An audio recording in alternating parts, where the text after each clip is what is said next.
Amat meloyakan. Ustazah Asma anggap dialog lakonan Ukasha dan Zul Arifin memalukan. Sebelum kita melangkah jauh, yang belum lagi subscriber, apa kata anda subscriber dan tekan butang loceng untuk notifikasi video selanjutnya? Drama lakonan pelakon hebat Ukasha Senrosa dan Zul Arifin yang sedang rancak ditayangkan di salah sebuah stesen televisyen mendapat teguran hebat daripada orang ramai termasuklah pendakwah bebas Ustazah Asma Harun. Menerusi perkongsian di Facebook, Ustazah Asma merasakan drama tersebut sangat memalukan lebih-lebih lagi menjelang Ramadan. Ujarnya lagi, beliau tidak menonton drama tersebut. Namun sedutan-sedutan serta dialog dari potongan video yang tular kerap melintas di media sosial.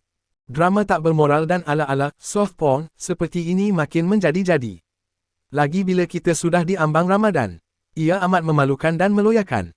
Saya tak tengok drama ini, cuma sedutan pendeknya asyik melintas je di medsos. Dengan dialog dan adegan ke arah layan bayangan. Bisikan hawa nafsu asmara. Sebenarnya apa mesej baik nak disampaikan? Ujarnya, nak cerita bagaimana curang dan sondol tu bermula. Nak didik masyarakat supaya jangan curang. Atau nak bagi amaran kepada para penyondol. Atau lepas ni dua-dua menyesal sebab akan ada kesudahan yang beri pengajaran. Jadi penonton kena sabar dulu. Jangan judge, jangan buat kesimpulan awal dan lain-lain, ujarnya.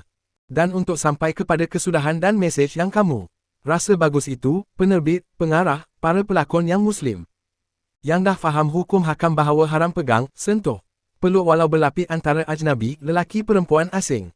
Apatah lagi tanpa berlapik dan semua ayat-ayat ke arah asmara haram ni. Semuanya adalah maksiat dan dosa. Jelasnya apapun matlamat yang baik tidak menghalalkan cara yang haram, ujarnya lagi.